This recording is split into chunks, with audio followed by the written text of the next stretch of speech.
It's obedience that creates freedom. Freedom from what? Freedom from needing to know the outcome before you take the step. So if he doesn't get up, the chains stay on.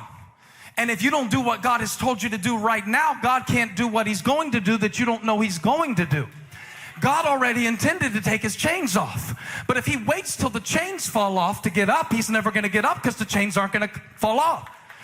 When I get my financial situation in order, I'll tell you, I'm going to put God first, because I've heard about that and praising the Lord and putting him first with the first fruits of my womb and all the and all the things that the Bible says I'm going to do it. No, you're not. Not if you won't do it with the little, because he who is faithful in a little. So it's that first step. It's getting up. Get up, and the chains will fall off. Get up, and you say, God, take the chains off and I'll get up. No, get up, and the chains will fall off. And I love this part, because there is no indication in this text that Peter had faith to be free from prison. All he's doing is going through the motions. And sometimes that's all you can do. Sometimes all you can do is come to church and faith it until you feel it.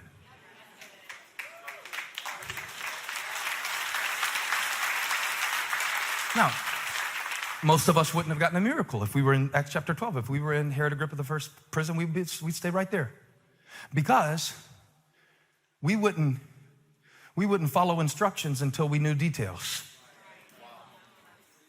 We'd be like, get up. Why? Who are you? Let me see some identification. No. Is this God? Is this No, he just get up. Get up. And when you're in a place of rest, you're able to respond without overthinking it. Just get up. Some of y'all think too hard when we're worshiping in here. You know, you're thinking too hard. You're thinking too hard. I'm gonna see your victory. I can't sing that. I don't know if I really am. You need to start singing it so you can start seeing it. Because faith is the substance of things hoped for and the evidence of things not seen.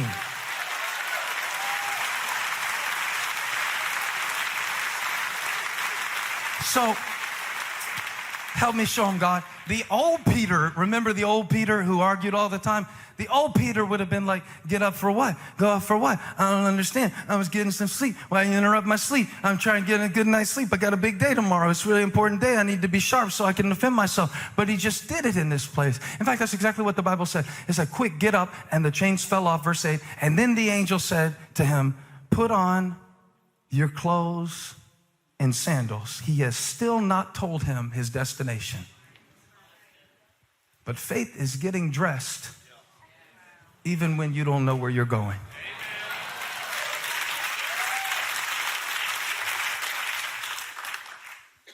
And Peter did so. He got dressed with no destination. Is this God? I hope so. No details. Just obedience. Knock, knock. Hey, Peter, get up. Get dressed. You know how God knocks just little things? And you know it's him. You know it's him. Just little things. The littlest thing can happen. Get up, get dressed, put on your cloak and sandals. To me, this whole thing seems like very small. Like, I don't mind getting out of here in my underwear if we're getting out of prison. Why am I getting dressed for it? But that's us trying to make sense of things. This is a different kind of freedom. This is not a freedom that can be achieved in your mind. The angel said to him, put on your clothes and sandals, and Peter did so. Just that simple. Wrap your cloak around you and follow me, the angel told him. And notice what Peter didn't ask. Where are we going? Just follow. I'm just following grace. I'm just following mercy. I'm just following, cooperating with God. I'm getting my heart in harmony with what he's doing in this season. I'm coming into agreement and acceptance of the situation that he's placed me in step by step. You know the thing on your GPS where, if you put it on, at least on mine, I use Google Maps. Looking for a sponsorship. where it just tells you the next turn. But then if you click on and you can see details, and that'll tell you every turn. And for somebody like me that has no sense of direction, I never put on the details because it'll get me lost. I can't think 7 turns ahead. I just need to know the next one. We all like sheep have gone astray. And so all Peter has to do is the next thing. That's all you have to do. The next thing. Anything else is too much right now. You don't have to be Peter to be in prison. You don't have to be some important apostle to be in prison. Addiction is a prison. Depression is a prison. You don't have to be Peter to be in prison. Mindsets are a prison. Rumination is a prison. Trauma can be a prison. Prison is isolation can be a prison. Never really engaging in real relationships can be a prison. Hiding and concealing, it can be a prison. But if you've been in prison lately, all you need to do is the next thing. You can't predict the path of your freedom. You can only respond to the light that you have that's shown in yourself. And so when Peter got up, this is a very profound moment in Peter's life, and he doesn't know it yet. For all he knows, he's just dreaming. He doesn't even know yet. Read it in the passage with me. Peter followed him out of the prison, but he had no idea that what the angel was doing was really happening. He thought he was seeing a vision. You know, most of the time, you don't even know that it was God until after the fact. While you're in it, it feels so confusing and so uncertain. And you're like, I don't even know. I don't know what this is right now. It is only after you have been through it that Romans 8:28 makes sense. And then you can say, all things work together for the good. But it's hard to say that in the process of it. And Peter's just going through the motions. He's just worshiping. He's just moving. He's just obeying. He's just doing the next practical thing. And then he kind of has this moment when he passes verse 10, the first and second guards, and came to the iron gate leading to the city. And watch what happened to the gate. It opened for them by itself. You know God will do for you what you can't do for you. Now y'all aren't gonna clap for this one, but he won't do for you what you can do for you. So God opened the gate for Peter, but watch what Peter did when they had walked through it. They walked through it. Angel didn't carry Peter through the gate piggyback style. Peter's too big to be carried through the gate now. You got to go through it. Do me a real true favor. Look at your neighbor with eye contact. Say, you got to go through it. You know how many people that are listening to me preach right now are standing and knocking at a door that's already open?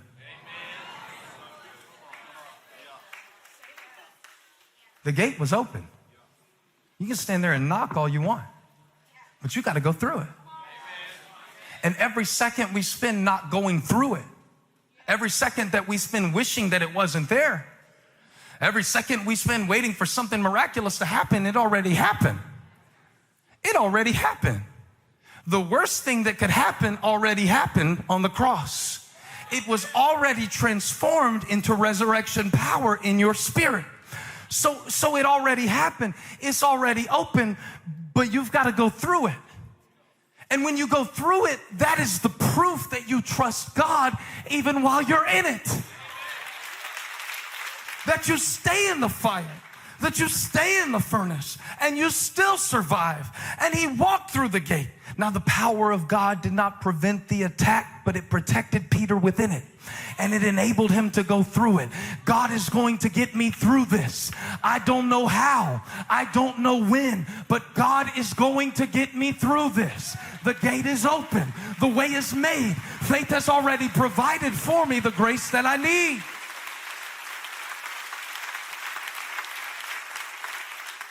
And when they had walked the length, Tenby, of one street. Suddenly the angel left him.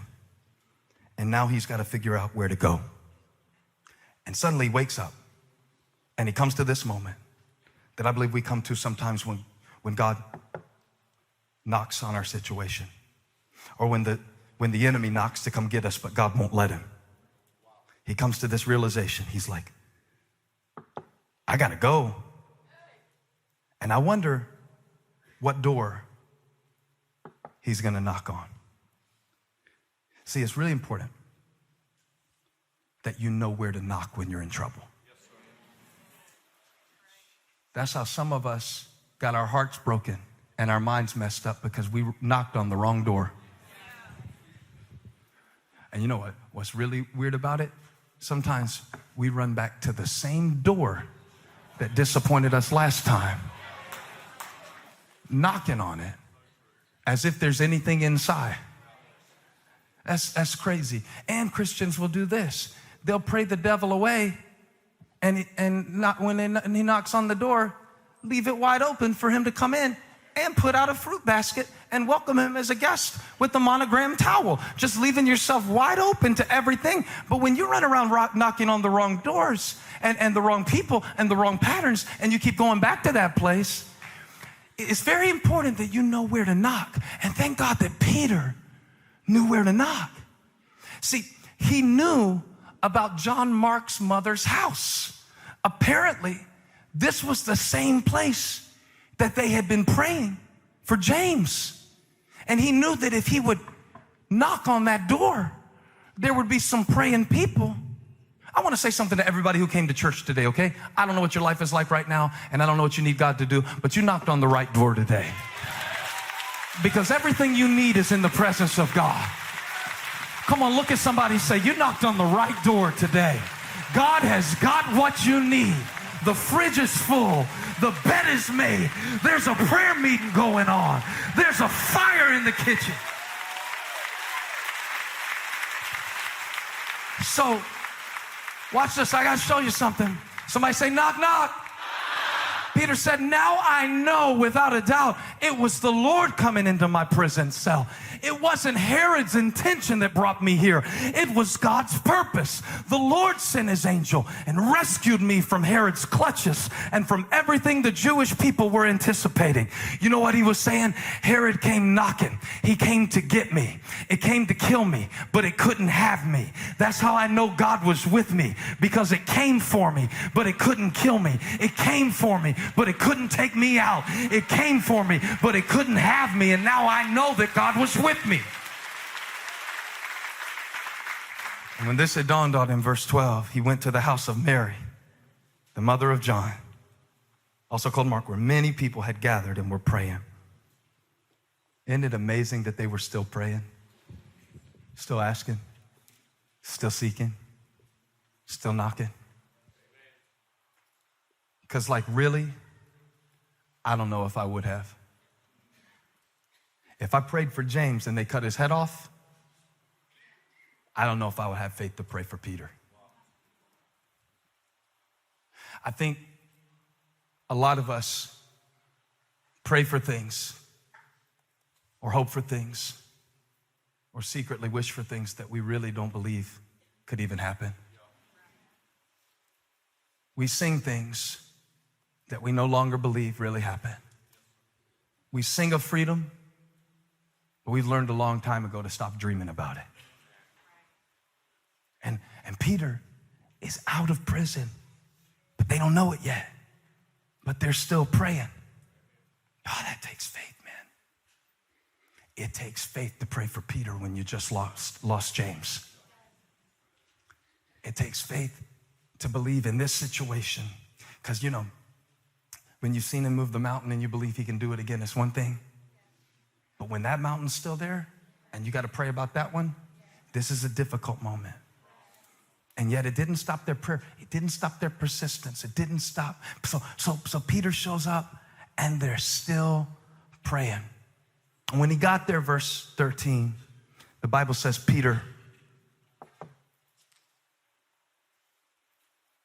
my knuckle is so sore. I might have to ice it before the 11:30. Peter. Well, come on, this is Peter. Y'all know Peter's loud.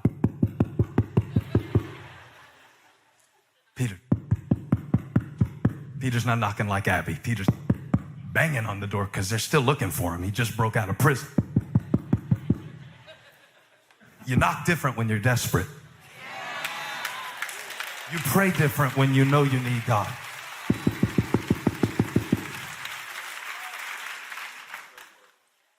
Peter knocked at the outer entrance, and a servant girl named Rhoda came to answer the door while they were praying for Peter, and he's at the door. Their prayer request is standing in the form of an answer on the other side of the door. And look at 14, when she recognized Peter's voice, I think she recognized his knock. And nobody knocking as loud as Peter. Nobody knocks like Peter. Nobody is persistent like Peter. Nobody makes it through denying him 3 times and comes back to preach on Pentecost. My failures taught me persistence. Nobody knocks like Peter. Nobody knocks like the one who knows that even through my mistakes, God is working miracles in this moment. Nobody knocks like Peter. And when she recognized his voice, hey, she was so overjoyed that she ran back without opening it and told the people, Peter is at the door. It's Peter, y'all. Hey guys, it's Peter. Hey guys, it's Peter. Rhoda's a 14-year-old white girl in my mind. Hey guys, it's Peter. And watch what they say. You're out of your mind. Well, that's a compliment. Because my mind has been my prison all along. That's what I've been trying to get, is out of my mind. That's what's making me miserable, being in my mind and my thoughts. For his thoughts are higher than my thoughts, and his ways are higher than my ways.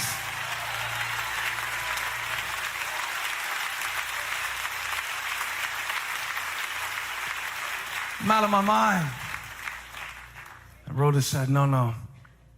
She kept insisting that it was so. And they said, watch how much faith they had. It must be his angel. It was easier for them to believe that Peter died and his angel came to the door than it was actually him. Sometimes it is easier for you to believe that you are worthless. It is easier for you to believe that it's over than it is for you to believe that dry bones can live again at the word of the Lord.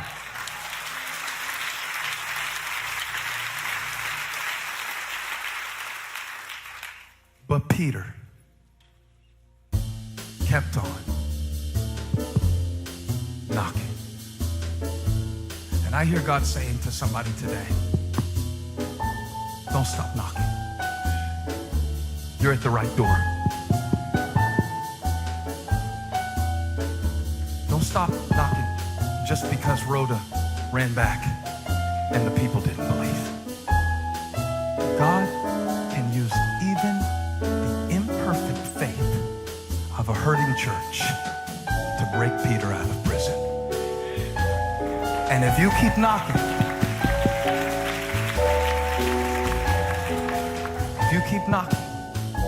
keep asking. Yeah, I know you don't have the answers yet, but now you're learning the questions. If you keep seeking, if you keep knocking, I declare in the name of Jesus, Peter is at the door. Hey, thank you for watching. Make sure you subscribe to this channel so you don't miss a single video or live stream, and share this video with a friend. And don't forget, you can join me live every Sunday. Thanks again for watching.